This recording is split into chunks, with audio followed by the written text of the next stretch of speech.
Welcome to another kitchen sink microscopy, a deep sink live. We are live in the virtual flesh, and I'm Casey Rochford. And we'd love it if you'd like and share and subscribe, so you'll never miss one of these.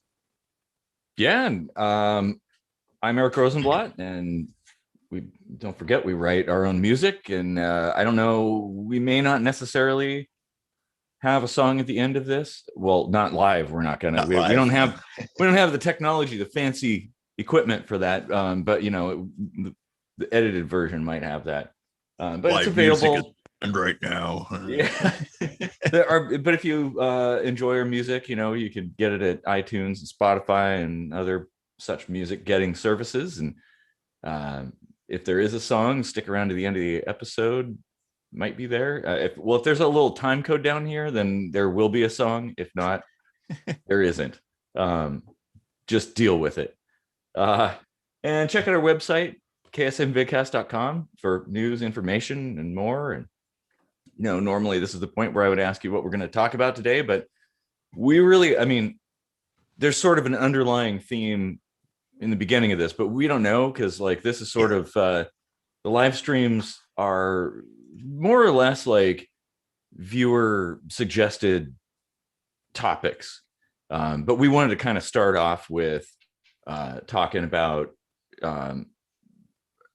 our mutual friend, Kelly Fuson, passed away a couple days ago. A lot of people are really sad about it, and just sucks because he was pretty young. And I know he had a few topics he wanted to throw into to talk about. And we were planning on doing some sort of interactive discussion, but of course, until we can communicate with the dead, I don't think that's possible. Maybe we could get out the Ouija board. I do have a Ouija board, yeah. But that's probably going to give us random results. So yeah, and that's a little slower than even chat can be. So that's true. Yeah, you might as well use smoke signals at that point. But yeah. So yes, we lost Kelly. I think it was Friday. Really sudden. It was not. I didn't see that coming. No, I guess it was a heart attack. So I guess no one saw it coming. Yeah, it was, and he was sick at the same time and had some health issues and things like diabetes and stuff, that it's just it just caught up with him. And, oh yeah, man. That's it. So I don't know if you got anything with you, but I have a little cognac here, and I'm just gonna have a little sip or two in Kelly's honor. So I've got a few space dusts with me here, so yeah, and I think that'll be appropriate. So yeah, and of course with the snow coming, potentially, I'm wearing my official Jamaican bobsled team jersey because I'd rather be in Jamaica right now. My favorite line from that movie is probably in poor taste considering the topic right now, but so I'll leave that one alone. But in order to go into what Kelly had wanted to talk about, first I just want to mention, feel free to throw something into the chat. If you've got a story that you just can't type it out, it's too big. You can email booking@ksmvidcast.com, and we can send off an invite if you've got Zoom. You can jump on and tell a story. So, and I see Ted has said we're still too young to have our friends leave us, and oh boy, does that hit home, because my Facebook friends list was I couldn't even count on two hands how many people had left this world already. Yeah, same here. I mean, yeah. But I remember growing up that they were like, oh, back in the 1800s, the life expectancy was maybe 40 years old, and by the time you're old, it's going to be 120. It's so far observation has not kept up with that prediction. Yeah. It's crazy. Yeah. So back in, I think May. Yeah. I think this was right around the time that, the situation with George Floyd had happened. And there was a lot of fighting in the streets, in the virtual world. There was Black Lives Matter, Blue Lives Matter. There was all kinds of people just going head to head. And like myself, Kelly was more on the stance of being against police brutality, and having police accountability and things like that. So he had come up with kind of a script. We were talking about maybe having him do like a guest minute microscopy. Turned out he like read it like as like a run through, and it was like 11 minutes or something. I was like, I guess it's not a minute microscopy, so like we probably should have just done a whole episode. Yeah. Well, something like that would probably, if it's that long, it would definitely spark some kind of meaningful discussion, I'm sure. Oh yeah. The idea he had was really fascinating, and I don't know that I've ever heard this before. It was called something. He called it peaceful violence, and it had to do with like getting tens of thousands of people to kind of coordinate and just make a demonstration, in various cities all over the place, and have like 6 or 7 people per police officer just kind of swarm them, verbally saying peaceful violence or Black Lives Matter or whatever, like arms up, no weapons, just slowly advancing, showing that you're not doing anything shifty or shady, but you just advance on the police officer, subdue them, hold them down, and just do your chants and stuff, because that's what they do. They culminate on people, like 5, 6 of them, like there was 4 people in George Floyd, like unless you resist, then it's like pop, pop, pop, like from all directions. Right. Yeah. No, so you're talking like a V for Vendetta ending kind of thing, with maybe minus the Parliament building being blown up. Although it's an epic scene, honestly. Good movie too. But yeah, it's an interesting idea. Yeah. I mean, I like that idea just because, don't get me wrong, the protests that followed George Floyd's untimely death were probably the most productive social rights movement in over 50 years. We we actually saw some minor changes, I think. The whole talk of defunding police, right? Like there are certain jurisdictions that are actually toying with that, and so far the sky hasn't fallen in, and yeah. I think that's really amazing. But well, and it's yeah. Oh, sorry, go ahead. I had some thoughts, but maybe I'll just wait until you finish. Well, no, I was just going to say, like, I despite the changes that have come from that, I feel like it's nowhere near enough, right? Like, I agree. Yeah. Like they haven't quite heard the entire point yet, Well, okay, so here's obviously I'm probably going to inject a little bit of anarchist philosophy in here, mildly, but the problem isn't the police. They're just enforcing rules and regulations and laws and stuff like that. The problem is the law itself. The fact that a lot of cop or police versus person interaction is based on bullshit reasons, and it immediately escalates. It continuously escalates to violence. There's no negotiating or anything like that. And training is another factor. Like the cops are just like, they come in green and new and, oh, I'm going to change the world, I'm going to be a good guy. And then there's a culture in the system of the police that changes them, and the training changes them. It's very militaristic, and a lot of the laws they're enforcing are completely bogus. That, like, essentially 99% of all of the tragedies that we see would never happen if a bunch of these like nonviolent crimes were not a thing. If they weren't crimes, like prostitution, drug use, drug dealing, whatever, like there's no knock raids, SWAT team kind of stuff. Like, it all has to do with drug enforcement for the most part, and that's all bullshit.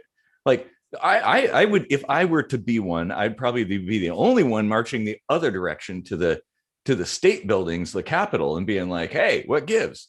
Like, why do we even have these laws? I can't fault the cops. They're just doing what they do with what they have, and they're following their training essentially. Yeah, I mean, although one of the problems is just following orders.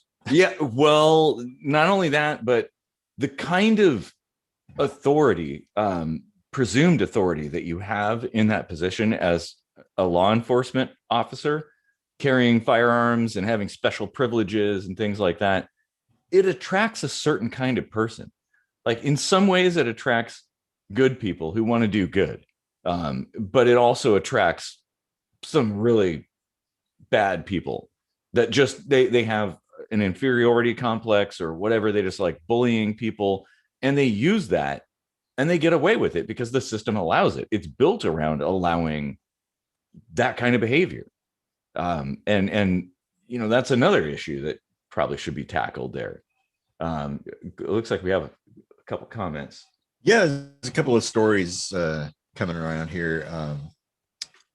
So somebody is saying that, as someone with speech issues and being hard of hearing, Kelly was one of the few that made her feel like a regular person, as we all should, right? Yeah.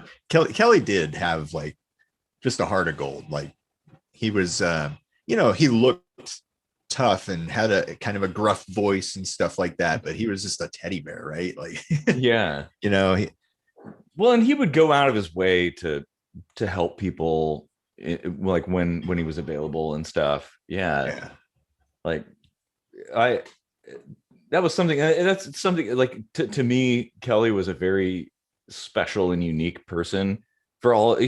Certainly we all have flaws, and he had some, but I think they're far more outweighed by all the positives, the uniqueness, like his character, his person. Yeah. And that's why I'm pretty sure that all the people that are sad about his passing, like, recognize that. Yeah. I see we've got his sister on here. Hello, Pam. Thank you for joining tonight. Hi. I'm sure you've got a million stories. Oh God, yeah. I mean, like, I didn't hang out with him as much as you did. Like, you would see him almost weekly for a point there. Yeah. But I would still talk to him on the phone. Like, I spoke to him a few months ago. Like, not too many people do that anymore. And I'm not a big phone guy anymore. Like, I was resistant to text, but then once I embraced it, I'm like, oh, I don't have to talk to people anymore. This is great. But like, every so often when you have a conversation with someone, it feels good because like, enough time has passed between that there's no dead air, right? You just got a bunch of stuff to say and you get into a good groove. And it was always like that with him. Like, I was driving to Memphis when I took that job, and I talked to Kelly like until my reception cut out. Like, we talked for hours and hours and hours. Like, that's awesome. And like, today, very few people actually talk on an actual telephone or cell phone or whatever, like voice chat. And yeah, that's kind of remarkable. And something like, one thing that I really loved about Kelly is his ability. Well, like, when he was around, the conversation was never boring. Like he had something to say about everything and had like an encyclopedic knowledge of all kinds of really obscure things that just made it really interesting to talk to him. Like not a lot of people are like that. It's very, very few and far between. Didn't he have a tattoo on his head on one side or the other that was maybe I'm misremembering this story because this has been about 20 years. But didn't he have like a Chinese or Japanese character or something?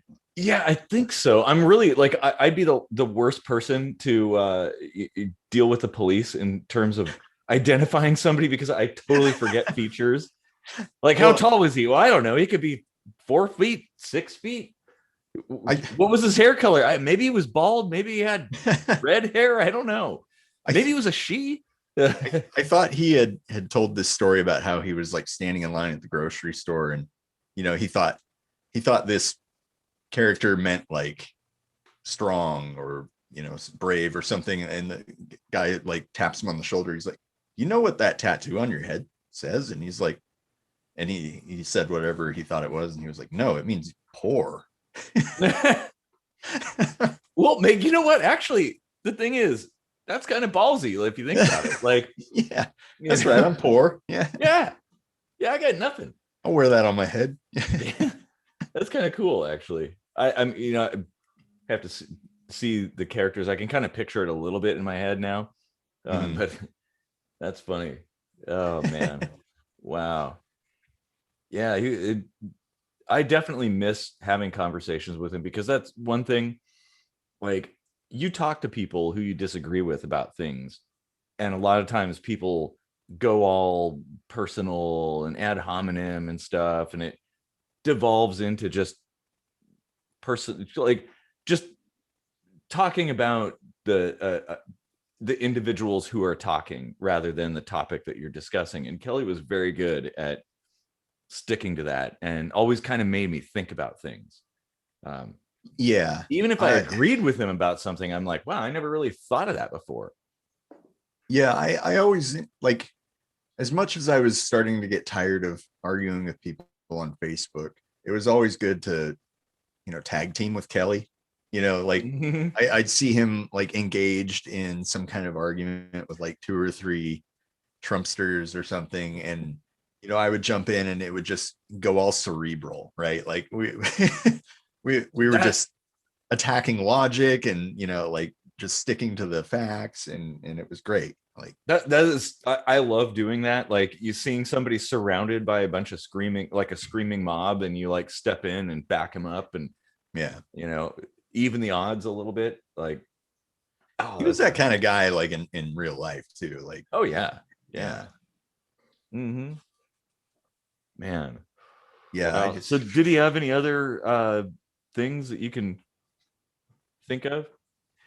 I mean, that whole idea of peaceful violence is pretty interesting. Just as like, I mean, what if that could even work on a 1-to-1 basis? Like, because here's the thing, like recently here in Tacoma, we saw, all those videos of that police car show up at the racing, or it was some street race thing or something. Yeah. And like it's got the lights and the little foghorn thing going off, and then like 2 seconds pass and there's some people banging on the hood or whatever, and he just like mows people down. It's like, even if you could justify fearing for your life, like why is your one life worth more than all the people that you could have potentially killed running them over with your car? I'd honestly like to get some more angles, like body cam, dash cam footage to kind of see a little bit. I'm kind of a big picture sort of person. I don't jump to any conclusions. Like I want the full story before I'm gonna definitively say like, oh yeah, this is this way or that way. And yeah, it is like, to me, I see it as a little bit kind of weird because it would make sense if it was just some random person off the street that's like, I'm just trying to get home from work. And like, there's a bunch of people pounding on your car, you panic, you do things. But these are trained police officers. They probably have a shotgun, an AR-15, pistols, who knows what they got in there, flashbangs, a bunch of shit in their car. They got a armored, like the cars are reinforced and stuff like that. To act like all of a sudden, if people are surrounding you, that your life is in danger in that context is a little bit weird. I mean, oh, it's very weird. Like, doors have locks. Police cars have reinforced windows. I think they're even bulletproof. Nobody was even banging on the windows. Like, but my point is, like, if people had just put their arms up and just stood around the vehicle, so he had the choice of either calling for backup or getting on his bullhorn and saying, hey, you better move, or plowing through them when they're just doing this and nothing aggressive. Like, then it would have been a little more cut and dry for people, I think. But like the whole banging on the hood thing, I guess could be seen as banging the drums of war. I don't know. Like, well, that's why I want to see a different perspective. I want to see the perspective. There's a few angles out there within the cop car. Like, once you know, FOIA requests and stuff like that. They'll probably never release that. You never know. I mean, but I'd like to that would really give a better understanding of what went down and from the officer's perspective, I guess.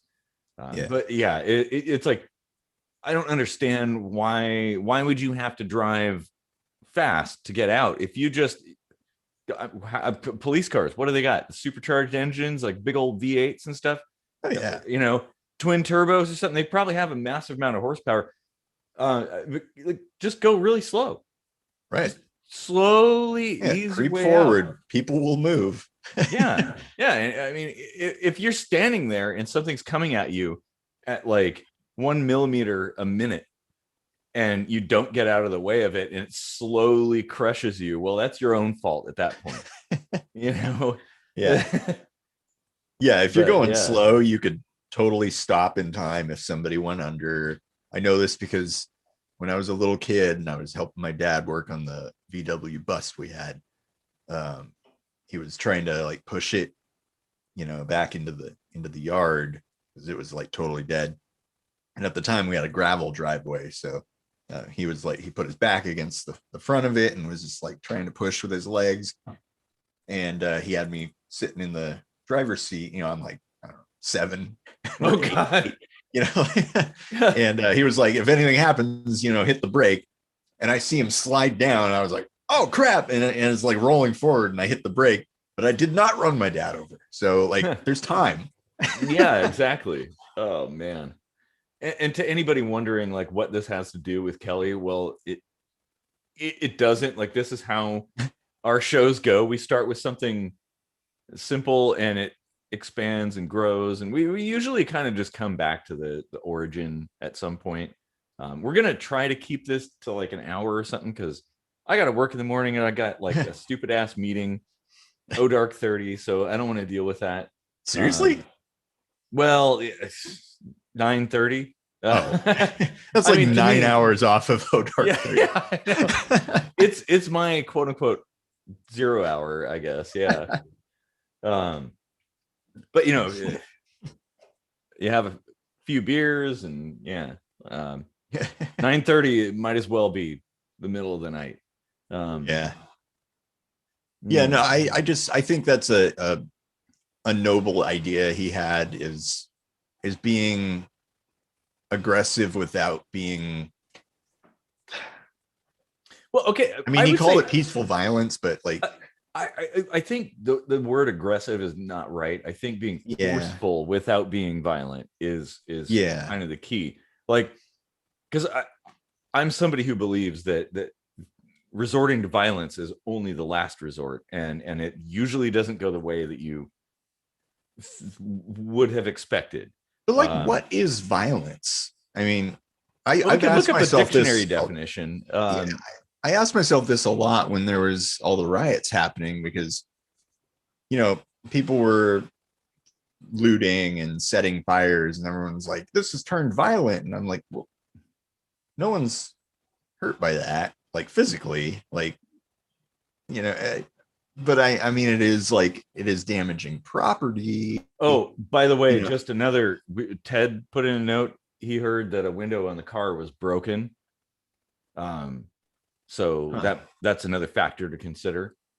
Yeah, I mean, that's what the police report said, but the videos corroborated the opposite. That's why I want dash cam video. I want to know what happened from the inside. Like, I'm not gonna draw any conclusions until I have all the facts. And you know you have all the facts, though. Well, there comes a point where you have a pretty good picture of what's going on. You never know everything. Obviously, I don't know the position of every single positron and its vector. You know, like, I can't have all the facts, but I can get close to it. You know, it's okay, Heisenberg.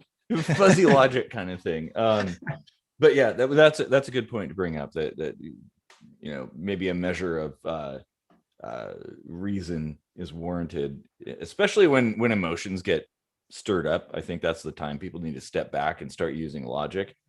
But anyway, yeah, where were we? Well, you know, like, we were just kind of talking about Kelly's idea of, oh wait, no, violence. What is violence? Right. What is violence? Yeah. I mean, what's it to you? Like, you say violence is never ever justified, so you probably should have some kind of definition of what you consider violence. I don't say that. I actually say one of my core initiation. The initiation of force can never be justified, which comes with a little bit of wiggle room in terms of definition. Obviously, everybody sees things differently. And that's where I think violence is kind of like the wrong term to use for certain things. I mean, it is kind of subjective. Because it just depends on who you are and how you see things. But now some people say, well, it was all of those actions that were performed were justified. Well, that doesn't make it not violent just because it's justified. Like, if I shoot somebody in self-defense, it doesn't make it not killing that person. Right. So, but yeah, that is kind of a, I don't know. We'd have to look at the dictionary definition of that. And I think it was probably overly handed around a little bit too often and loosely. Yeah. And the thing with, like, with the George Floyd riots in particular, the gray area becomes like, who did initiate this, right? Like, it's pretty easy to see when things have escalated, but you know, like, exactly figuring out who lit the spark can be kind of hard to figure out. Well, and one of the problems with that too comes from grouping people together. Just because everybody's there for a particular initial purpose, if you have a couple of people who deviate from that and do something different, that doesn't mean all of those people are party to that. It's like, you have to be able to separate everybody, the individual, out of that, and it's very hard for everybody to do. Oh, we got some comments here. Yeah, Ted says perceived threat equals violence. That's where I say it's subjective. Yeah, I mean, I don't think that's a very good way to categorize it, because it is subjective. Like, there are people who see a black person and think they're under threat of violence. Well, and as a pro firearms person, you know, I see people all the time open carrying in stores and things like that, and I don't give it a second thought. I'm like, it's just a guy carrying a gun. He's not pointing it at anybody, you know. But to some people, just merely seeing a gun is enough to be like, oh my God, there's a threat. Like, it could go off at any minute and kill us all. I think I did a pretty recent minute microscopy on. Oh God. Brandishing. Brandishing. Yeah, we'll have to talk about that. But Joe brought up perception is reality, which is a topic that all three of us need to yeah. discuss. Happy birthday, Joe, by the way. Huh? It's Joe's birthday, by the way. Oh, is it? Happy birthday, Joe. But yeah, like I understand getting a little maybe uncomfortable or cautious if you see somebody open carrying, but like it's certainly not like a threatening stance. But it's like when they're holding the gun with the finger on the trigger, yes, that's different, right? Like yes. that is very, very different when it's in your hand.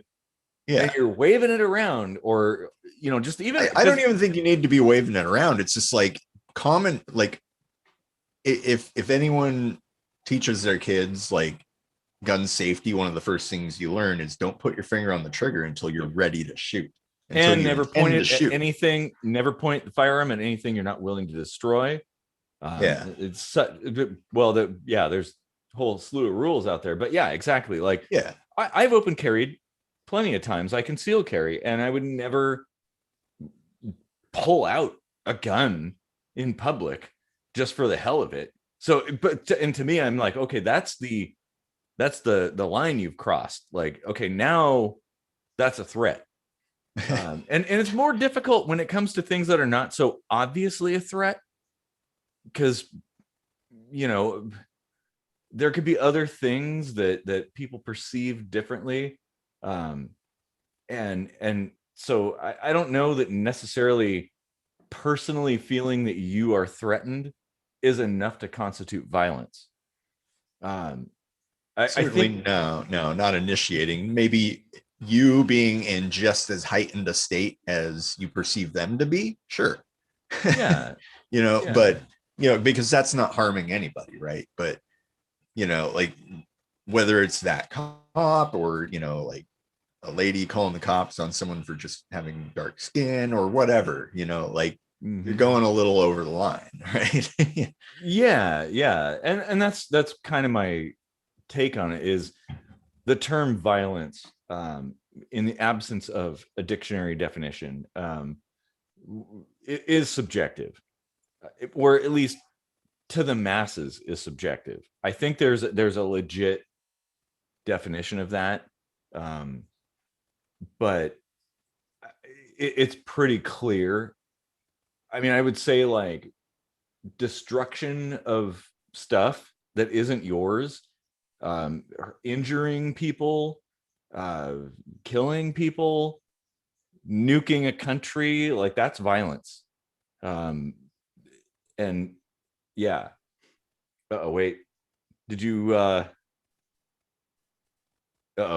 technical difficulties.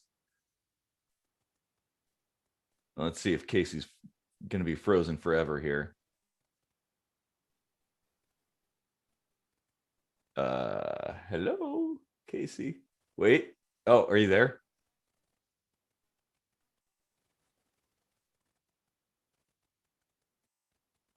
Uh-oh.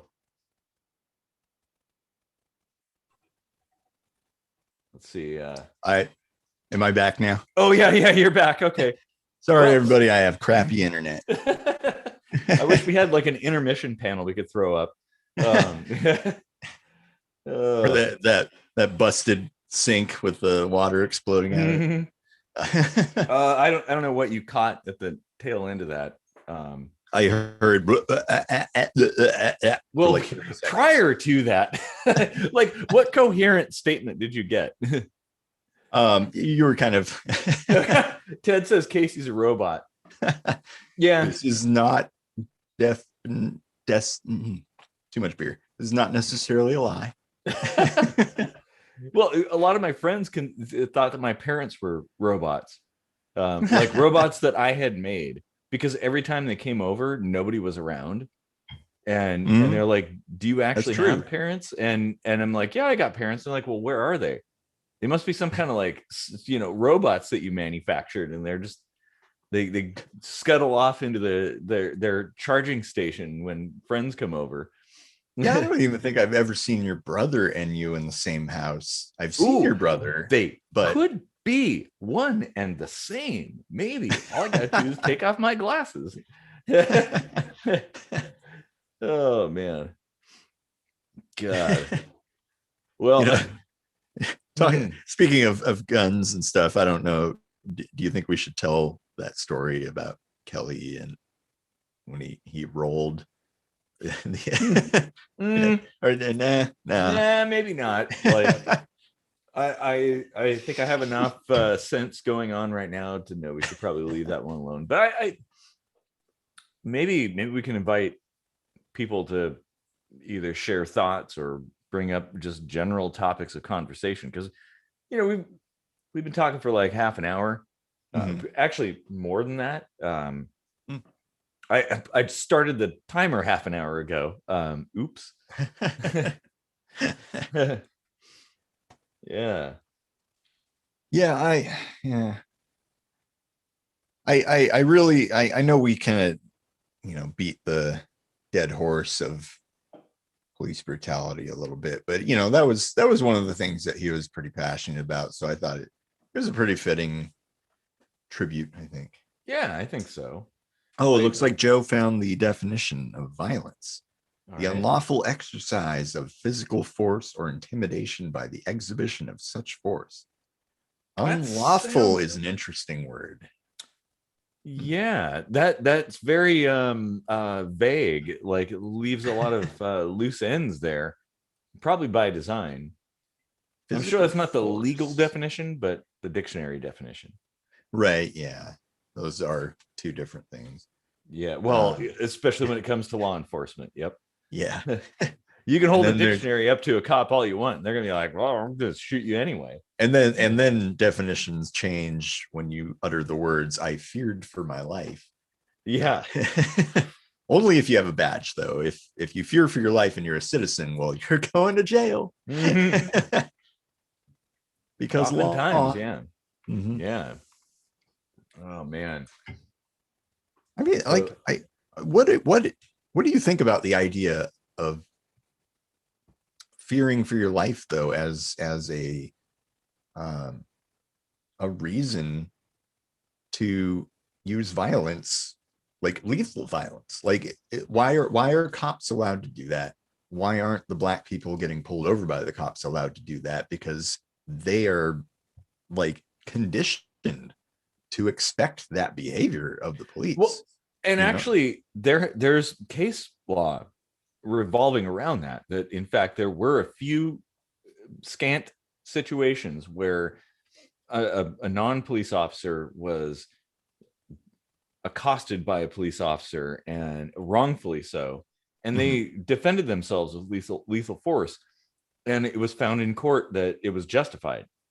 Most states have that on the books, actually. It's so it is true. I mean, now if you're defending your house or something, that a lot of times it's not so gray.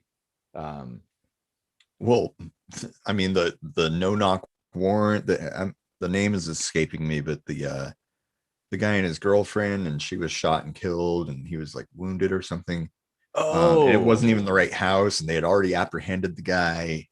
But that's one of the things I was getting at like earlier about the militaristic behavior and things, and the SWAT force and how it behaves. Like, it's very dangerous, and it's not enforcing something that matters.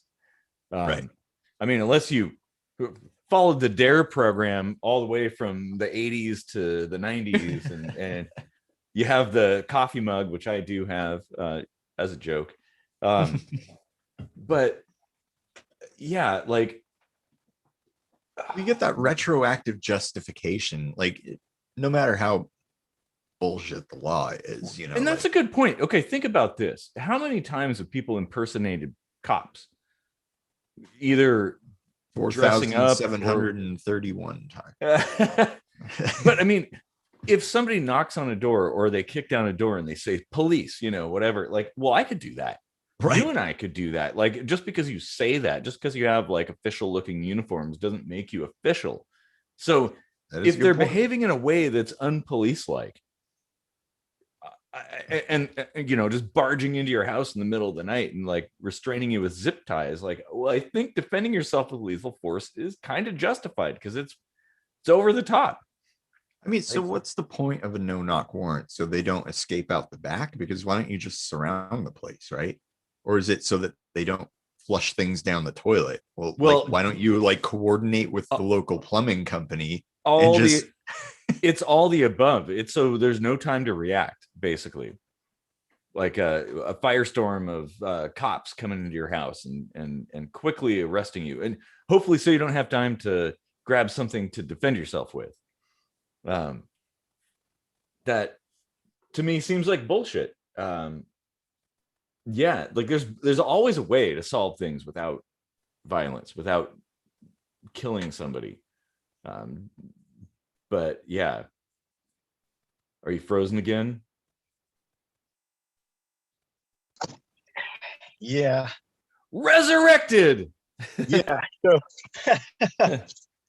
I am just in my car on my phone.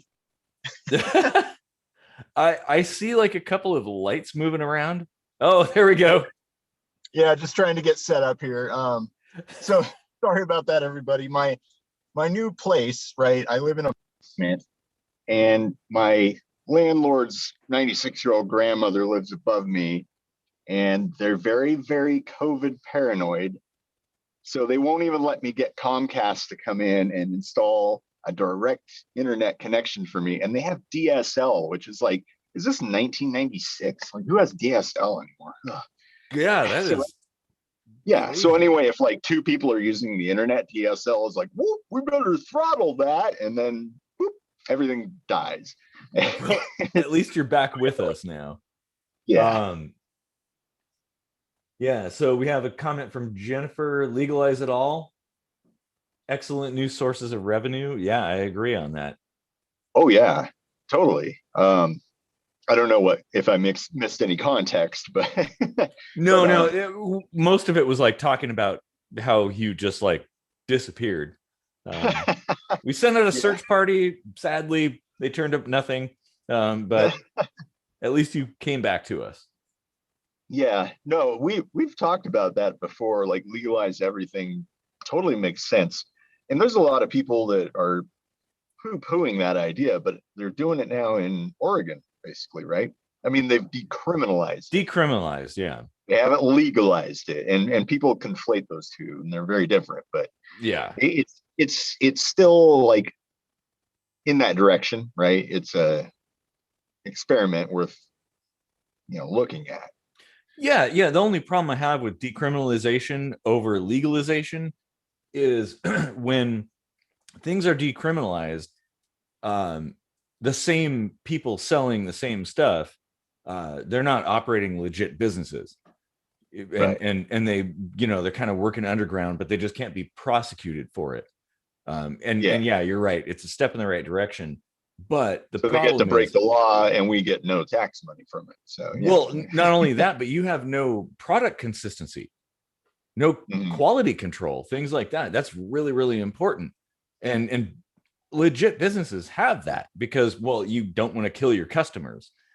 So like that's the thing. Like if we fully legalized everything, then we'd probably be in a better place in that regard. You could tax things if you wanted to, like we did in Washington State with marijuana. You'd have quality control. You'd know what you're getting. You're not going to go into Safeway and buy like some a bunch of ground beef, and all of a sudden it's a bunch of horse meat or a human or something. Like that just doesn't happen because that's not how it works. Eat the rich. Yeah. Literally. Oh man. Yeah, no, that's a very good point. Like, hey, I wanted to add to that, but I had a bit to drink. And now you're in a car behind the wheel. I'm not driving anyway. I'm just sitting up front of my house. But it is technically illegal to do this. Which is whatever. Do what you want. Weird. Do what you want as long as you're not hurting anybody. That's what I was going to talk about. There might be some people that say, yeah, well, the marijuana tax in Washington said it was going to go into education, but they've been squandering it and stuff. It was like, yeah, but that's a separate problem from the drug itself, right? Yes. Yeah, That's exactly. waste at the government level. And that's always been a problem. That's the problem with anything you tax. They waste the fucking money. You know, everybody there's a pile of money on the table and everybody just like grabs it all like hungry hippos, and there's nothing left. And you're like, well, wait, Yeah. what about education? And they're like, well, there's nothing there. I don't know what happened to it all. Like they hop in their private jet and head off to the next conference. Yeah. Oh man. Let's see. Oh yeah, so I can't see comments anymore. So. Okay, well, I'll relay them to you. So originally it said Jelly, but corrected to Kelly. Kelly was passionate about Black Lives Matter, LGBTQ rights, women's rights. He was passionate about all people's rights.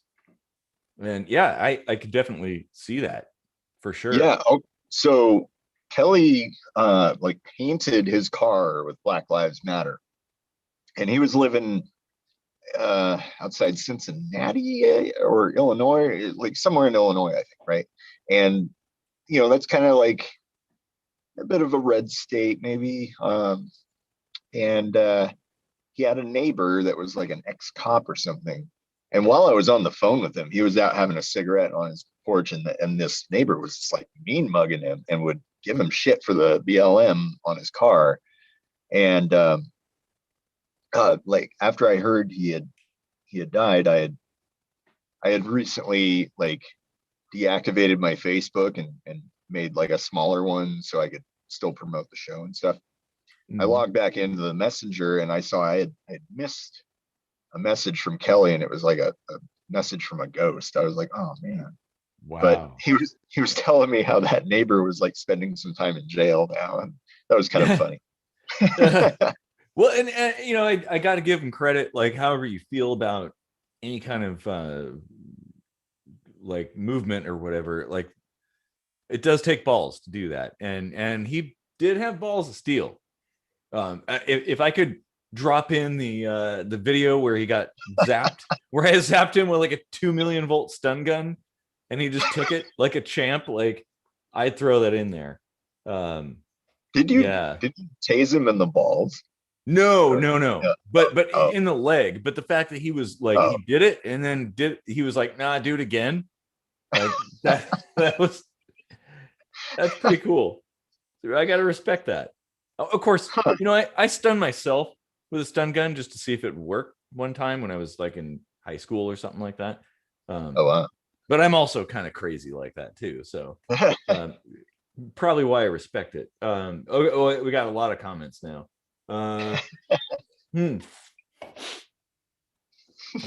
Okay, Casey in car with beer. I'll keep my eyes out for cherries and berries. Yeah. Let's see. Love it. Car beers. This is Joe now. Of course, it was Ted before, so Joe. Think cat lady making your edibles. Yeah. Yeah. Oh, and then $17,000 toilets. Probably revolving around in reference to the where did all the money go? Yeah. Oh no, yeah. I've said this a lot. Like, I think you can have a big government and have it run like efficiently, right? We waste so much money that if we efficiently use our money, think of how much we could just do with the tax money we have, right? Okay, whoa. That's opening a Pandora's box of conversation. Because I see big government and efficiency as completely contradictory. Like, so, but you can have a government that's efficient. Yes, definitely. Yeah. And when I say big, I mean like, I guess there's two different ways to look at that, right? There's big in the sense of like, you know, power, or, you know, there's big in the sense of like infrastructure, you know. Yeah, and I'm thinking more infrastructure, right? Sure, like complexity and things like that. Yeah.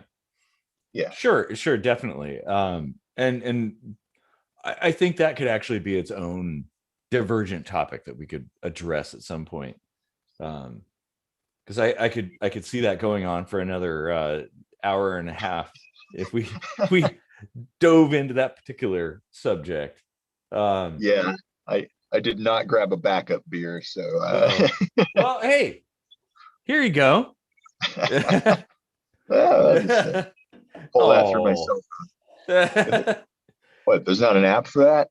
Oh yeah, there is, but it's like just a picture of beer going in your mouth and you drink your phone. Yeah, very disappointing. Let's see. So Christine said, if only that BlackBerry could talk. LOL. Yeah. Oh, you probably weren't here. I was just commenting how I have a BlackBerry still, and I'm gonna get the next one. There's another one coming out in 2021. I'm totally gonna get it because I have to have a physical. I have to have a physical keyboard because I have alien skin, and capacitive touchscreens do not work with my weird skin. I do miss having a physical keyboard. Like, I can't remember the last time I was able to, like, when all these smartphones started happening, I clung on to it as long as I could. Like, I got those like slide smartphones that you could slide out a keyboard and turn it, you know, landscape and type with both thumbs. And it was so great because you could feel the buttons you were pushing and you knew you pushed them. And yeah, it was great. But now, like, these, I don't even have meat fingers, but they feel like meat fingers because it's a tiny little screen, you know? Exactly. Oh, wait, I don't know if this is going to translate to the mic, but I could do a little BlackBerry key ASMR. What's an ASMR? It's like the sound thing, like people getting off on like sounding good. Yeah. Oh, let's see. Okay, wait, there's a lot of comments here. Oh, geez, can't keep up with them. Let's see. Well, I kind of skipped ahead. So we have Cincinnati. That was Ohio. Oh, Ohio, yeah. Came home next morning in his PJs. I don't know that story, but sounds interesting.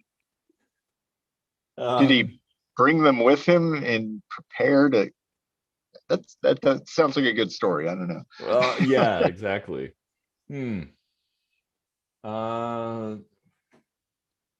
Let's see. They took out more of the cops' guns and sent him packing. He hasn't been back since. Oh, his neighbor, probably. Oh, yeah, okay. Huh. Yeah, I don't remember all that was going on with that guy, but he was very like vocal, you know, your typical kind of truck driving hick sort of, you know, probably has a small penis that he's, you know, compensating for kind of mentality. Well, that's making an assumption about somebody. I said probably. I said, yeah. I didn't say definitely. That's true. Okay, I'll give you that. Yeah. Christine says little government is pretty inefficient and ineffective too. Yeah, I'd agree. Yeah. Pretty much. I mean, you could have big, little, or any, and as far as I'm concerned. But you know, I apologize if I'm an outsider in this regard. Well, so I mean, if you have projects, right? The more people you have to delegate certain tasks to, the more efficiently the project is able to run. But if you start injecting a bunch of a bunch of middle management and stuff, you get all this like micromanaging that slows everything down and gums up the works. Okay, I agree. The middle management thing is definitely a problem, but it's not a quantitative thing. It's not a matter of like how many people are involved. It's a matter of the structure that you're working within. Companies, governments, whatever, like they're not inherently efficient or inefficient based on the number of people working there. It's who's heading it, who's in particular positions doing what, delegating various tasks, who are the people who the tasks are delegated to, and what are their skill levels, like what's the scenario you're dealing with, like yeah.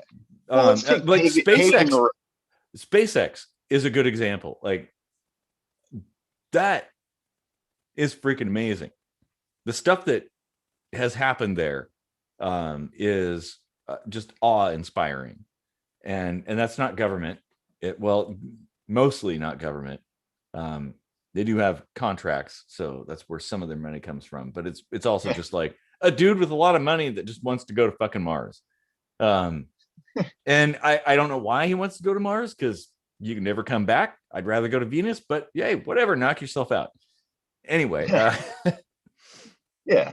But let's take paving a road, for instance. Like if you're one dude living on a compound with some other dudes living on a compound near you, and there's zero government whatsoever, and you want to preserve the integrity of the chassis of your car by paving a road, and how are you going to pull that off by yourself? Well, you're probably going to have to bring together a group of people and coordinate a project, right? And I mean, that's where this all like comes from, right? Is there's always something that needs to be done. There's always something that needs to be maintained. Like, the more things you do, the more maintenance you have, blah, blah, blah. Sure. The more complex it is, the more things that can fail. Yeah. But, okay, well then riddle me this. Why do roads in HOA districts, why are they so much nicer than public roads? Are they? Oh, yeah. Oh, and HOAs sometimes fund schools and all kinds of things. Not that I like HOAs, but, if you want to live in that kind of place, then you can have some nice stuff. I mean, the problem I have is not with the system itself. The problem I have is with the initiation of force, the control, the dominion over other people who just want to be left alone. I want to be left alone. And I know that that's not possible. So I got a sailboat. I'm going to get another one, and see ya. Yeah. But yeah, there's a little bit of a more. Yeah, I mean, I don't know how much the government really like tells us what to do, so much as like if you get caught, they could like fine you or something, like if you build something without a permit. And I'm sure Joe, if he's still listening, could speak to this. He left a comment not that long ago, so yeah. Okay. Yeah. Mm-hmm. You can build whatever you want if nobody sees what you're doing, right? Well, it's better to ask for forgiveness than for permission. Right. Yeah. And I think that this topic we should probably address completely independently, because there's kind of a lot to unpack there. And we've actually brought up a lot of really interesting points. I like, there's quite a lot that I want to talk about. Ashley says a sidekick. That's the keyboard phone. That's one of them. Where you like flip it, you could like pang, and it like woo, and yeah. Huh. Remember those? I think it was a T-Mobile device, probably. Oh, this is something they don't have anymore. Oh no, like nobody makes keyboard phones anymore. That's why everybody's like, "Oh, BlackBerry's gonna fail," and I'm like, "Yes, they're gonna succeed. It will happen." So let's see. Okay, Christine. Actually, Christine brought up an interesting point. As in distributing COVID assistance in a timely manner to those who need it most. And I have 2 points there. The assistance monetarily is 1 point, and I think it was completely botched. It's just a shit show. It's so simple. How can you mess that up? The second thing is from a standpoint of COVID assistance is also the vaccines. And apparently vaccine distribution is being handled by the federal government, because they keep talking about how, we're waiting for vaccine shipments from the federal government. I'm like, well, Why is there a middleman? What are the Well, manufacturers like sending them to the Fed and they're storing them in a warehouse and they're handing them out, shipping them? Why not go direct to the people who need it? yeah, I mean, I guess you could see it as a middleman, but it's more like if you're a contract manufacturing organization and you're producing these vaccines for hundreds of customers versus one that's going to distribute them across the nation. Let me tell you, like, as slow and clunky as this is, it's far more efficient than the former option would be. Well, is it slow and clunky because of the regulations and the processes, or is it slow and clunky because of the way it's being done? Like, it's slow and clunky because humans. Honestly, like, okay, yeah, fair enough. Yeah, that. I mean, really, that's what it is. Like, I was recently working in government and in the COVID field. You know, I don't want to say too much, but there were intentions to be fair and equitable in distribution, and then higher ups in maybe the council level were like, no, just get it out to whoever. And well, and that's one of the problems with central distribution is like they don't know all the fringe details about like where stuff needs to be distributed to. You know, so to expect like one person at the top or one organization to like know where everything needs to go is like, that's ridiculous. Yeah. Wait. Yeah. I mean, even the governor level stuff, like there's a lot of stuff he does that makes zero sense. And I mean, like, I'm no fan of Inslee, but he's done pretty well compared to other governors when it comes to COVID response. But he still makes a lot of dumb ideas like curfews. Yeah. You know? I call him Captain Planet because he ran for president purely on environmental reasons. Like that was his sole platform. Yeah, and he doesn't even talk about the environment that much here in the States. I know, like that's why I feel like it's kind of a like fake. But I don't know. Well, that's true. Like, I mean, what can you do as a governor? You're just a guy. You're not some kind of people exalt all these quote unquote leaders as if, oh, this is the person we should defer all of our action to. They know better. Why do they? Like, because they got check boxes? Yeah, we need leaders that say, you know what, I don't know, I'm going to defer to so and so on that, because that's true leadership. Like, and a lot of people might see that as like floundering or like being unsure of yourself, but it's like you're more sure of what you don't know. Well, you know, like, and that's why 2024, I want to ask all of you to vote for me as governor for Washington State. And I'll be deputy governor or whatever the next level is, even though I'm an anarchist. I might you know, well, throw away my principles. Throw away my principles for that. Joe wants to join the conversation, by the way. Geez, I need to do that for my computer. Yeah, I think we might have to not do this because you're set up to do it. I'm not. It's this whole distance learning thing. We'll do it next time. Yeah. So I'm going to go through the comments too. So Ashley says, one man jar. I hated him for that. Rude. Is that one man, one jar? The Russian guy with the big, like, is that like a 2 girls 1 cup thing? Oh, very very different. Okay, good. That would be really nasty if it was a dude with a canning jar inside of himself and it breaks and he just like picks it out. Yeah. I'm not sure if that's the same thing, but that's where my mind went to, because I don't know. I'm a weirdo. Oh, you know, there was one other thing I wanted to mention about Kelly, actually, and this is like a hard left turn, but it just popped back into my head.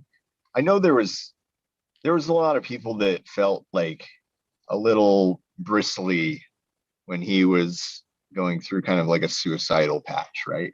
Yeah.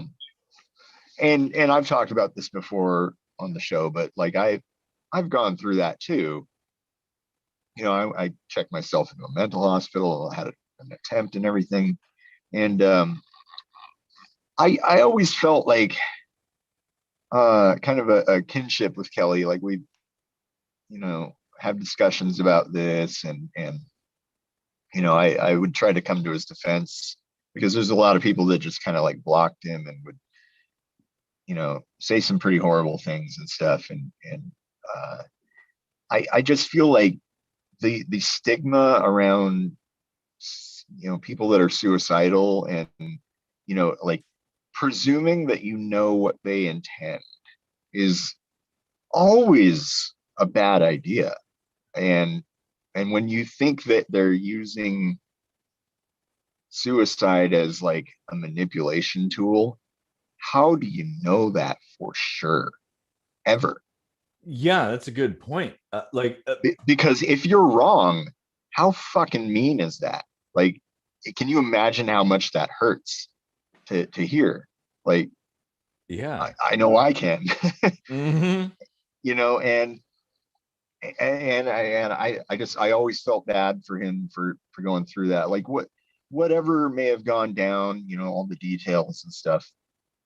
I felt like there was a lot of people that just kind of like left him in his darkest hour, and you know, I felt bad. So Yeah, and it was pretty clear throughout, like, kind of the tail end, that there was something going on, and he needed people who he trusted. Yeah. So, Man, sad note there. Yeah. But no, you're right. Like, people tend to take their own experience and kind of like overlay it over a situation and jump to the conclusion that, oh, it must be the same thing, because whatever transparency film I'm sticking over the top of this thing shares, you know, 3 of the same features, so therefore it must be the same. Like, well, that's not how it works. Yeah. I would just implore people to have a little bit more empathy. You know, it's fine to and patience. Yeah, it's fine to take patience. time for yourself and, you know, your own mental health, you know, when dealing with an emotionally heavy friend, let's say. But Yeah, you know, to just kind of abandon ship and paint them in a real negative light just feels shitty. yeah, exactly. Like, you got to take care of yourself, and it's very important to be there for people that you can help. But you gotta, like, know the line where you're being taken advantage of, and maybe you need to push the bird out of the nest, I guess. But I think a lot of people are far too apt to jump to the latter before engaging the former. If that even makes any sense. I don't know. More beer. Yeah. Yeah. I mean, Jamaica.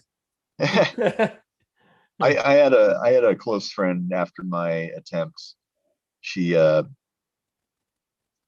really like helped me through the whole mental hospital thing and got me on my feet and stuff.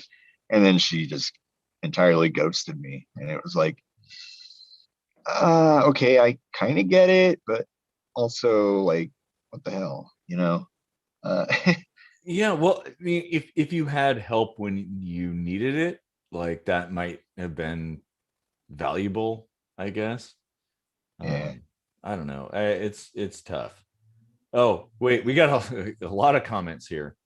So Ted says he'll run for governor. Ted's gonna run for governor.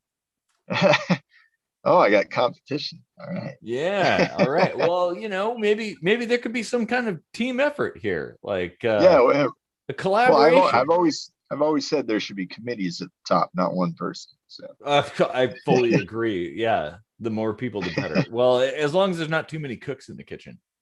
yeah. Let's see. So Jennifer says, what's bad is that Washington State is mishandling distribution of the vaccine. Well, they all are. I think everybody is, because nobody knows what to do. This is like a very novel situation.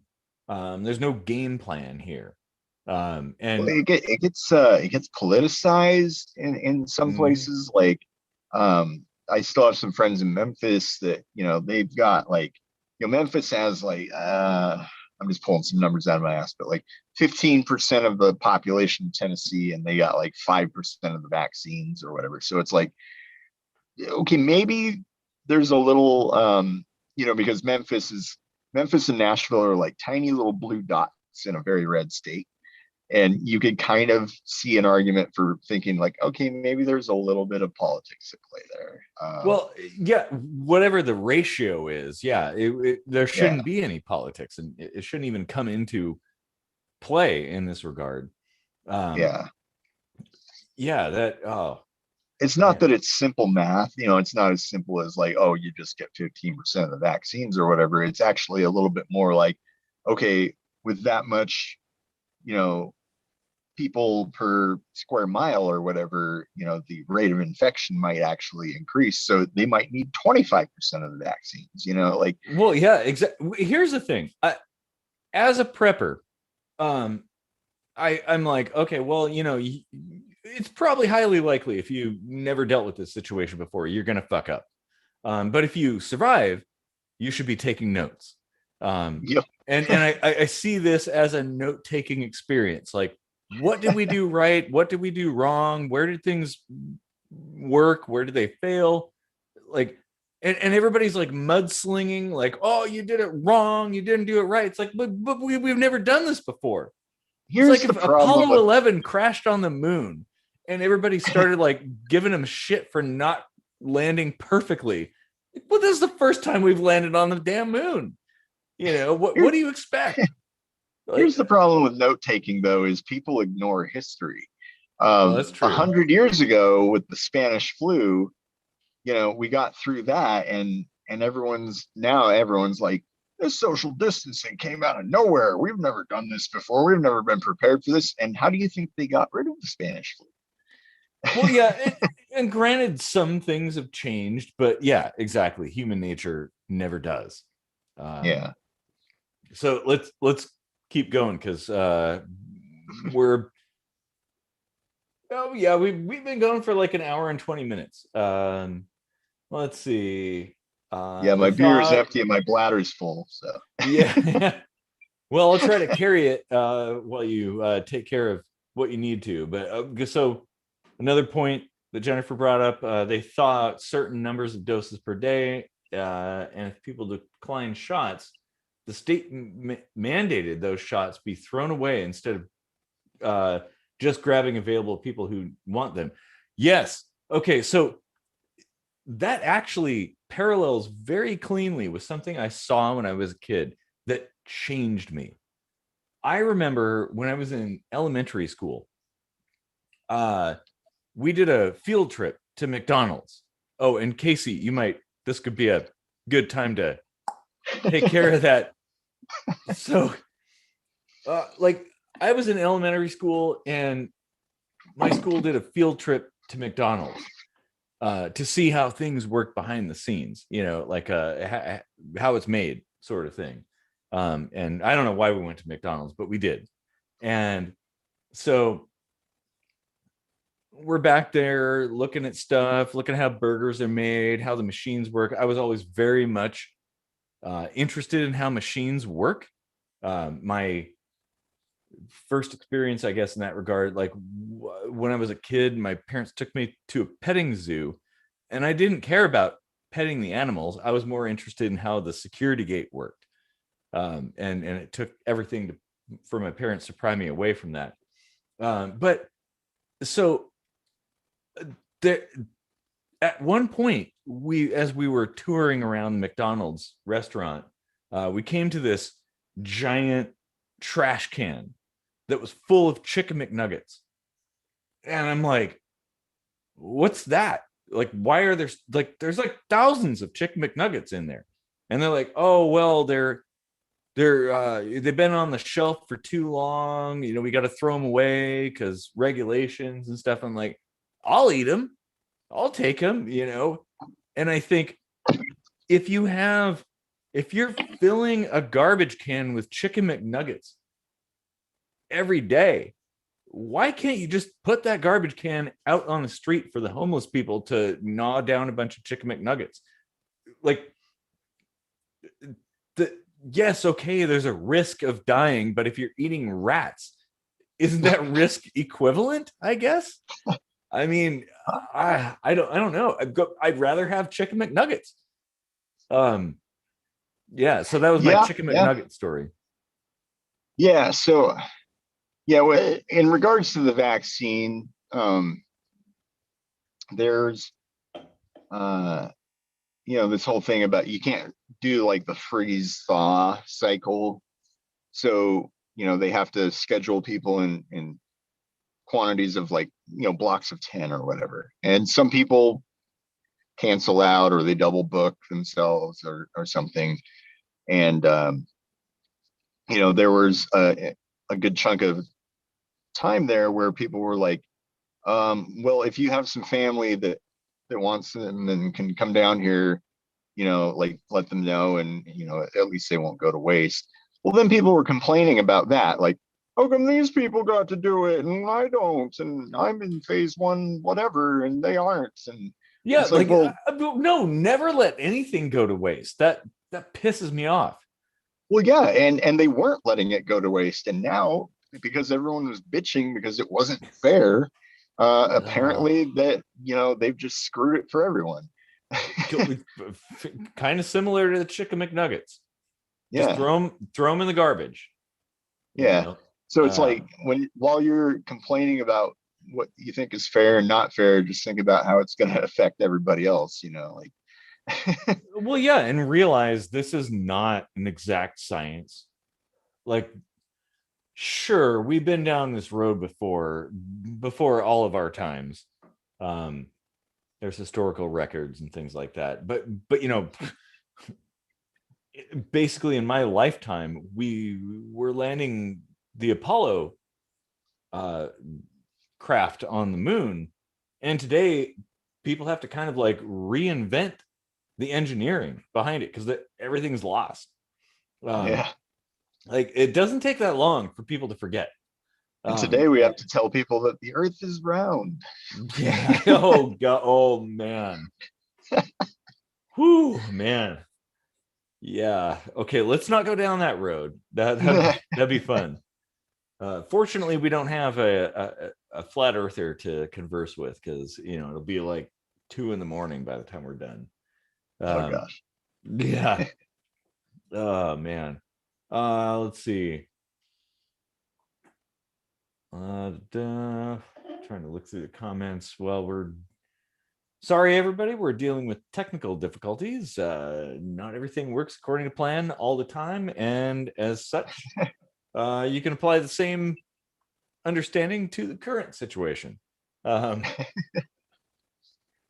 while you're reading through the comments, I just want to remind everyone, last Friday we had our latest album come out. You can get it on iTunes, Spotify, and Amazon, Google, blah, blah, blah, blah, blah. But it's out there. Way to plug our music, yeah. Blah, blah, blah, blah. Yeah. In case you get that gun out of your mouth, blah, blah, blah, blah, blah. Oh, man. Inside joke. Let's see. Well, we can go with Joe's comment. They've had some instances when hospitals have had to scramble when a freezer breaks. Yeah, that happens. Sometimes they can make it happen, and other times they can't. No one wants bad fish. Yeah. Freezers breaking, like, I overheard somebody saying like, "Oh, that's common," but it's not really. But I started thinking about it, and like your freezer at home, right? If you pack it to the gills, it's gonna break. Yeah. Because it doesn't have sufficient air circulation to do the cooling. There's more things to cool. Well, and not It's only harder on the that, motors. the other thing is this is not like your normal home freezer that you would have sitting on your Oh no, floor that you put your meat into. Like, these are far more complex and the temperatures are far lower. minus Um, 80 Celsius. yeah, so this is like dry ice temperatures. Um, and you don't have that in your house. And so I can imagine stuff like that does break, especially if you didn't. Colder than dry ice. Yeah. But if you Like didn't quite a have bit. one before and you bought one, and yeah, I could expect there to be some problems there. Yeah. Yeah. Well, yeah, especially if these places aren't used to using them, like if you open those things frequently, they won't be able to maintain the proper temperature. If you Mm-hmm. have the door open for too long, it's going to start alarming. And then, because of regulations, if it gets to like minus 50 or something, you pretty much have to call it bad just to be on the safe side, even though maybe it's probably fine. And given engineering leeway, it probably is. Um, Yeah. but yeah, better to err on the side of caution, I guess, in that regard. If you're eating a chicken McNugget, it's probably fine. But if you're injecting some kind of very new substance into your body, maybe you got And, to be and very precise at that point. and about that, like you're injecting this into your muscle just like any other vaccine, and like this one isn't even a real virus. Like, I mean, I think the Johnson & Johnson one might be an activated virus, but like the Pfizer, Moderna, those are mRNA. That stuff doesn't do anything to your DNA. It gets metabolized out like entirely in Well, okay, so here's weeks. something that like really troubles me. Like people's impressions of things. Just like radiation, the term radiation, or 5G or something. No one understands these things.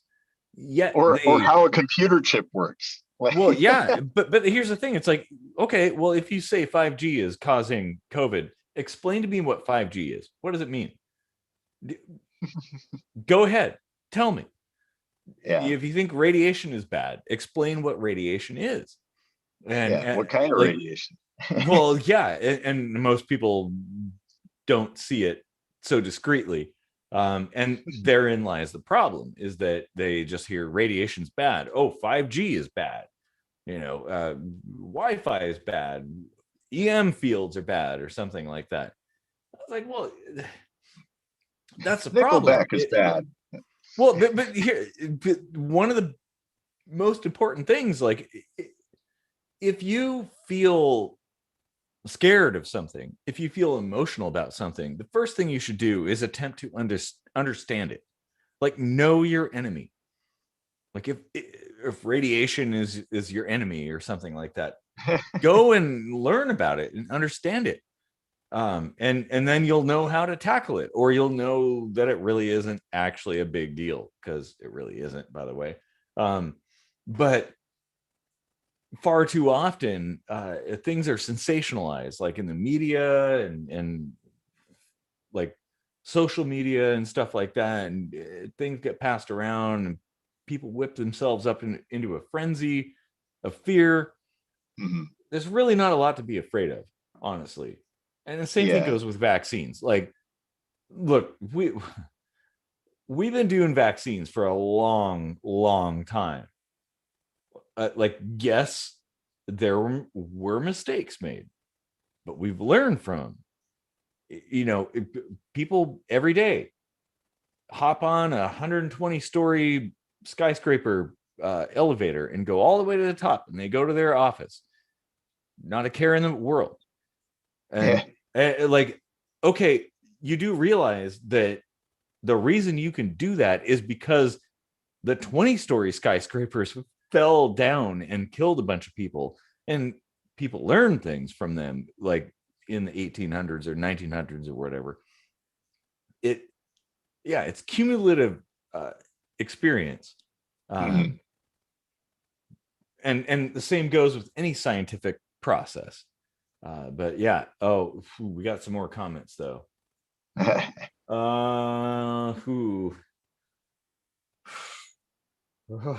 Hour and a half. Okay, I think we can do this. So let's see.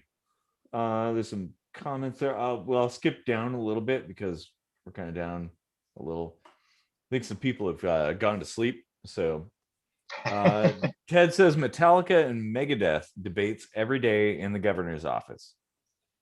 Oh, there we go. There we go. And now they've kind of made amends though. You know, like 10 plus years ago, they did that whole Big Four tour, you know, Metallica and Megadeth, and Slayer and Anthrax. It wasn't really a tour. It was like a handful of shows. But yeah, that was pretty epic. And, you know, they've basically been friends ever since then. You know, a few like snide comments here and there, but it's nothing like it used to be. And they're you know, they're both good bands. You know, with Megadeth being the obvious better one.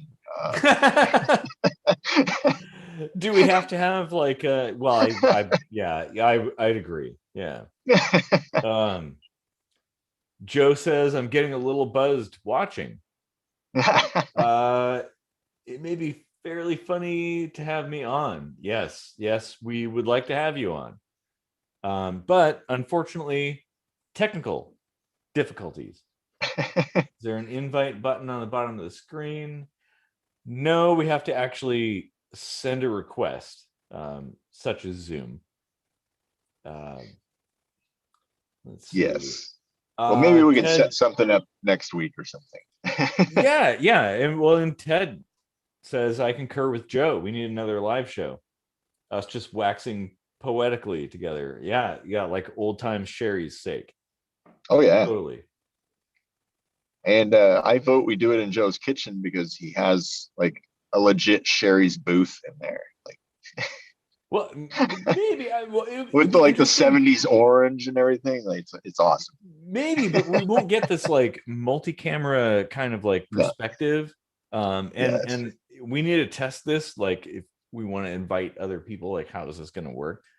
Yeah. Though I think your internet, being DSL, might be the linchpin here. Yeah. Do I have to buy you Starlink? It won't work here either.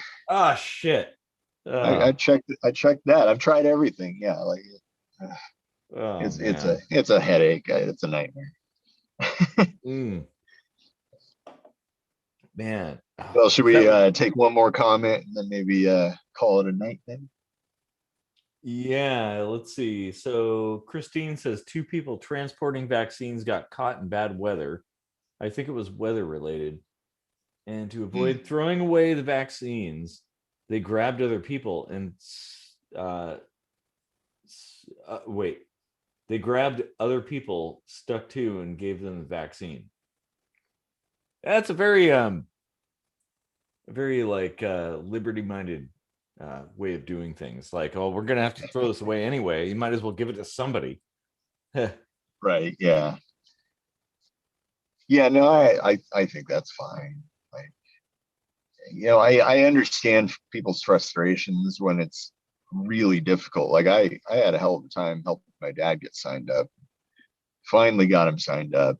Remains to be seen if it'll be canceled or not. But well, and it's something that like people are frustrated with, probably because they exalt these people in the man in the high castle. Like, you know, they know everything. They know exactly what to do and when to do it. No, they don't. you know, when the chips are down, these people are as fallible as we all are. Yeah. And mistakes get made. Like nobody knows what to do when something new. Oh yeah. But they don't even want to hear from people that actually know what they're talking about because again, you know, when I was in my government position and I was in a meeting with all the city and town leaders in this local area, everyone was asking, hey, is this vaccine like the live virus? And all the higher ups were like, we don't know. And I was like, I know. And I spoke up and I said, you know, I educated people and everyone was really happy with the answer. And then the following week, somebody was like, so just so everybody knows, don't speak unless you're spoken to. And I was like, you're talking to me, aren't you? They just didn't want to be made, you know, look the fool, essentially. But it's like, hey, if you got someone, I'm not an expert, right? But I compare like in a relative sense, I was the expert in the room, you know, like Yeah. if you don't want to hear from me, like fine, fuck But off. everybody acts like they're an expert, and that's what drives me up the freaking wall. Yeah. If you don't know what you're talking about, don't talk. Yeah. Oh man. Yeah. Okay. I'm over here buzzed and exposing the corrupt government in our local area. Demonetized. As always. Oh yeah. Welcome to kitchen sink microscopy. Joe says 5G for later. Yeah, well, I'm willing to talk about that because I do know a little bit about the electromagnetic. Sorry, I do know a little bit about the electromagnetic spectrum, and I'd love to talk about it. And antennas and communications and all that stuff. And you could probably explain how a computer chip shoved through a 28 gauge needle with nothing to plug into would probably be pretty freaking useless. Oh my god, they're chipping us. Oh my god. Yeah. Oh man. Oh yeah, that'd be an interesting conversation. Like a 28 gauge needle is so small you basically don't even feel it go in. Like now circuits are very small these days, but you know, circuits are small, but you have the issue of power, complexity. Like how much is that going to be able to do? Like, well, you can get a lot in a little bit of a space, but you have to power that circuit. And in order for it to do something, it's got to have some volume. Like especially, okay, when you're talking antennas and radiation, you know, wavelengths, antenna length, all that stuff like that. That's a factor to consider. And it's something microscopic. Like, yeah, it's not going to be able to go very far. Sorry, but yeah. So it's probably coming up on an hour and 40 minutes. Hour and 30 by the clock over there, but I've been keeping track on my watch. So Tessa says, thanks guys for the tribute to Kelly. It means a lot to my mom and I. Sorry about the technological ineptitude. That's completely okay. You're very welcome. Yeah, I'll find a way around that. Yeah, probably involving triangles. Triangles. It's always triangles. Yeah, and Kelly meant a lot to us. Like, yeah, absolutely. Like he had an impact on me and my way of communicating and discussion and things like that. Probably more than I know. Yeah, it's yeah, we go back like 20 years or so, right? Like the Shari days, probably longer. I mean, oh man, yeah. The first time, okay, so just as an aside, the first time I like encountered Kelly, he was like standing up at a Shari's, like one of the big tables, like expounding on something. I don't remember what it was, but he was like so vocal and so like everybody, he was just standing up and everybody was looking at him and he was like talking and he commanded everybody around him. And I was like, wow, that dude is awesome. And yeah. I think I had a very similar first encounter with Kelly. The charisma that he had was, Yeah. like it was very like, well, it was becoming of a leader, like Mhm. he had a way of speaking to people on their level and communicating well. Yeah. Yeah. Yeah. Which I Yeah. think everybody should aspire to. Yeah. I mean, Oh, man. that's like what this show is centered around. I mean, like, we met Kelly at Shari's and all those great conversations, and that was the genesis of this show. Oh Really, yeah. like, so in many ways, he was formative in what we do here, Yeah. Oh, absolutely. Oh as man. are many of the people in our chat right now. Like this is what became of 20-25 years of coffee and cigarettes. Now we're just doing it virtually with alcohol and Yeah, vape. and for me, vapes too. Yeah. Oh man, I miss the Sherry's days. Yeah, yeah, That's something that like I hope to kind of recreate here is like the Sherry's experience. exactly. Yeah. Even if it can't quite be the same, that's the goal. Yeah. Well, yeah, we've droned on long enough. It's I Well, appreciate. I left my cognac in the house, but when I go back in, I'm gonna have another sip for Kelly, and Yeah. whatever your vice, raise one or puff one or whatever one. Imbibe or something. Yeah. Yeah. Yeah. Man. And It's thanks tough for losing. deep sync living with us. Yeah. Well, we're gonna have to do this again. Yep, yep. Definitely. Oh man. Faux shizzle.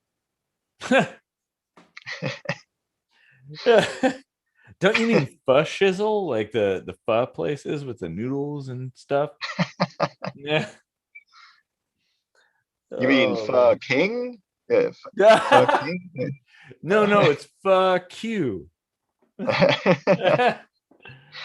Oh man. Oh, I love pho. Oh, but I can't get enough of it. It's so freaking good. Oh man. Um I don't know. I just think it's broth. Whatever. this is a really good discussion. Yeah. But I think we're hitting the apex of that Yep. discussion. Yep. Yep. Yeah, Joe says fashizzle. Yeah, my nizzle.